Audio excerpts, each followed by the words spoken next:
Tsohuwar gabar garin Buhuwa ta samo asali ne tun daga wasu attajirai aminan juna akan gona.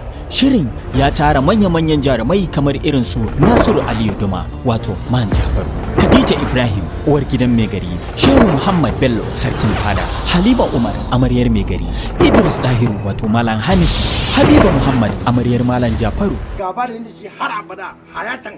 Ayya mai gida wannan gaba na ku ba za ta kare ba. Ba ni na san matakin da zan ɗauka. Indi a gidan nan. Mu da ake cewa munafukai ne a gari, amma ka duba wannan gaba ta fi kai. Allah da ya kyauta, amma za a yi faɗan ziyan a garin nan. Wannan bawan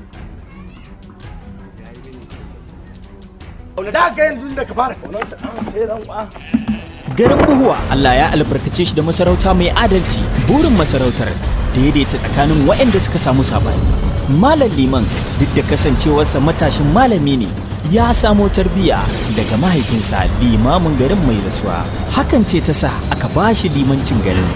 Sai dai kuma tarihi ya maimaita kansa a cikin garin na Buhuwa, inda Malam Jafaru da Malam Hamisu suka ci gaba da tafi da tsohuwar gabarsu. Dirƙash sai dai kuma lamarin da ban mamaki, Kabiru ɗan gidan Malam Hamisu da Hindu 'yar gidan Malam Jafaru sun tsinduma cikin soyayyar juna. Yarinyar nan ta sa na shiga tantakwashin kaunarta.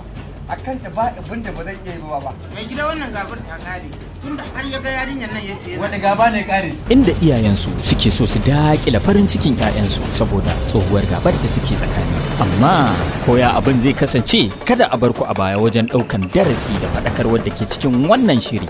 Don samun cikakken wannan shiri za ku iya bibiyar shafinmu na YouTube channel na Progress Radio har izuwa lokacin da za ta sakar muku da wannan ƙayataccen shiri mai suna Garin Buhuwa.